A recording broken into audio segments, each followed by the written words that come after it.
Morning. So everybody on the 53 good to go except for not mine. Look at that. Don't know whose it is. Yeah, I'm trying to get better transcription quality. That's nice. So everyone on the 53 except for Duck and Marshall good to go for Monday, barring a surprise next 48 hours. I think so. I think you just nailed it. Yeah. How ready does Waller look? Well, I think he looks, firmly ready to contribute, which is why he's, going to play in the game. How comfortable does he feel? Ask him. If you ask him in the first quarter, it'll probably be different than the third. There's always stuff to, that game process always feels new every season. But I think one of the conversations he has with teammates is I think the same rep happened to Bradley Chubb. I think before game one, Bradley Chubb's last game was a week before Darren's last game. So that he looks ready, he feels ready. There's going to be those game day jitters that everyone loves as a player, and I'm sure he'll be very fired up to get the first rep out of the way and so on and so forth. So looks good, and excited to have him up. Has the decision been made at right guard between Keon Smith and Daniel Brunskill, or where do things stand there? We've had a good work week, and there has been competition, and you'll after today and on Monday night you'll find out who was the leader in the clubhouse to start the game. Has Cole Strange done enough to inject himself into a competition for playing time? A strange question.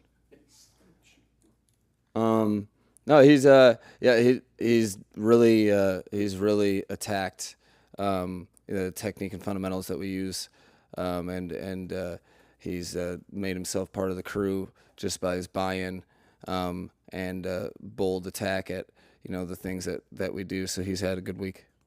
Mike, how do you see team morale right now as you guys get ready for Monday? I think team morale is very hungry to play this next game. We had 3 games in 11 days, and it'll be 11 days since our last game. So that there's been a lot of concrete focus on our game, and we had a great team meeting today, and had a great week of practice. Guys are focused on unequivocally, I think they're focused on 11 players playing as one and going 1-0 this week. And that when you focus on that, which is what you have to do in the National Football League, morale is pretty high because your collective focus is going in one direction. So that's what they're worried about, and that's what I'm worried about. So morale is focused. Mike, how have you seen Ollie Gordon attack the week after being such a big part of the game plan on Thursday? You're pretty focused on guys that have their first taste of success, just to see how they respond. Just like you're focused on someone that maybe had some plays that they want back, and I think he's proven to his teammates that he sees or he understands what the responsibility is as a NFL player, as a rookie. So he has responded the exact way I'd want him to, which is nothing. It hasn't really changed him. He has confidence in what he's doing. He always has, and each week and every practice, he gets more ownership of the entirety of the offense. So I've been happy with where he's been at, because he's focused on getting better. Coach, you're looking at Garrett Wilson's numbers, 30 targets this year, about 75 yards per game. When you watch the tape, it's mostly against bracket and double coverage. I'm curious how that changes the math defensively when you have a player that can so often beat double coverage. So that it changes the math in that your double coverage. If you're taking two players to cover one, it leaves you light in the run and light on everybody else. So you do that in situations, and whether it's the time of the game or where it is in the game when you think he's going to get the ball. If the percentages and the play caller's gut feel like it's higher than 50%, you kind of go in that direction. If not, it's 11 people playing together, so there's no such thing as a one-man zone, and unless you're in zero, all man players have help somewhere. So that's what you have to do. Is you really have to. It takes a collection of individuals, and whether it's zone or man, generally you have to be in concert with someone else. And if you have no help, your help is pass rush, and so you have to cover as long as the pass rush, as long as it takes for the pass rush to get to the quarterback. So all those things come back to the same common denominator. We have to play football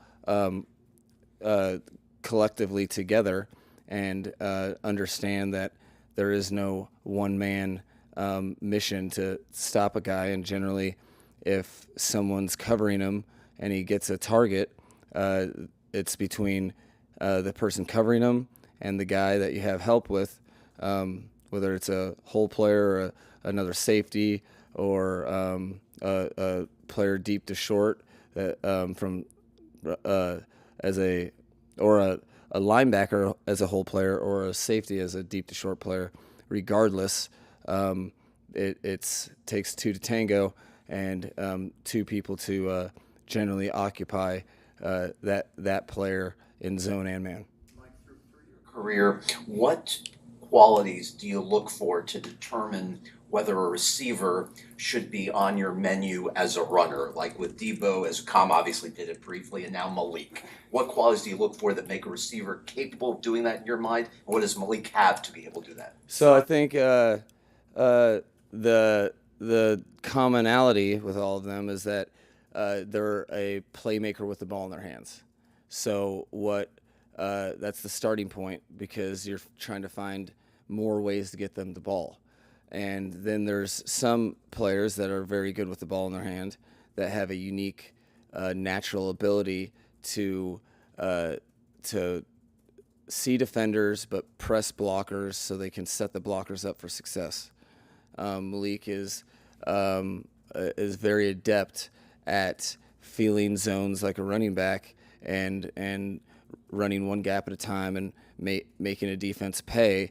If force isn't there, he'll go outside.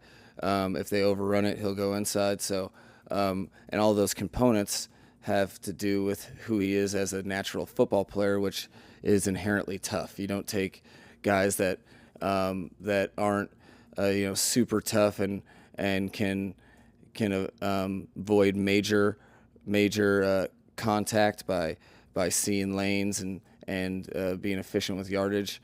And that's something that is strong in Malik's game, and we love using him that way. I wanted to ask you about signaling.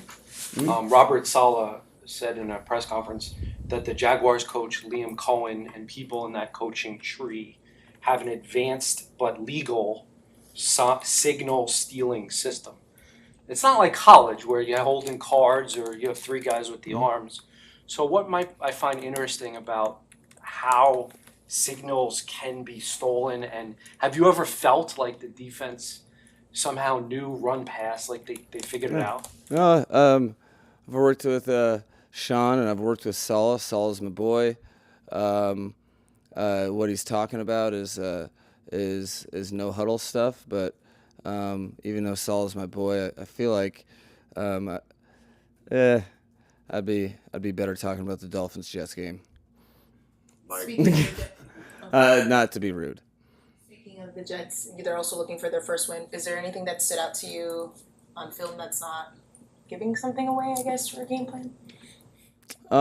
In terms of of what specifically, or what are you asking? Like, what have you seen that has them also, as you guys prepare for the game plan for Monday night? Like, what have you seen from them that's been Okay, so specifically, the kind of connects to the emphasis that I keep saying is they have a very good zone read process and use appropriate plays at good times, forces 11 people to play as one. So you have to be connected to your teammates in zone read. The biggest thing is it takes advantage of people trying to make plays and forces guys to be unified to really account for the extra gap that the quarterback creates. So with that, you have to be very you have to have a lot of direct communication pre-snap, and guys have to really trust each other so that one guy isn't trying to make every play on the ball. I think they're, from a defensive standpoint, they rally to the ball, bring high energy early in the game, and continue to push effort in waves throughout the course of the game. So right, wrong, or indifferent, whether you're up a score, down a score, if you allow them to, they make a ton of plays on strain, effort, and they're particularly with their specimens up front, who are very, very adept in the run and pass. So to me, that means it takes collective focus and unified technique and fundamentals. And if you take the foot off the gas, they will make you pay and have the ability to in all three phases. Coach Weaver was very passionate in his most recent press conference. I don't know if you saw it or read it or heard about it, probably. But what is your personal sense of the tone from the defense this week? Well, I think it's a good representation of one of the reasons why Anthony Weaver's here. I was very aware of his tonality throughout the week, as we kind of met at the beginning of this. I think we're in day 9 pocket, but we met at the beginning of it, talking about how we can both coach and detail, while also adjusting our play energy and our passion. And so working together through that, fires me up. That is his whatever was hot. Can you tell us a little bit about, with Justin Fields now being cleared out for concussion protocol, can you tell us a little bit about how difficult it is for you to game plan against somebody who has the arm and they also have the legs and they can make something out of nothing? It takes a coordinated effort. It really does. He stresses the field from sideline to sideline and with his legs, and doubles down on that with the width and length of the field with his arm talent. So the pass rush has to be connected to coverage. Run fits have to be supremely connected, and you can't forget about all the other players that he's facilitating the ball to while you're doing that. So it's a fun matchup because of his skill set and what he brings to the rest of their offense, and is the challenge that we've been focused on for a while. Thanks, guys. Appreciate it.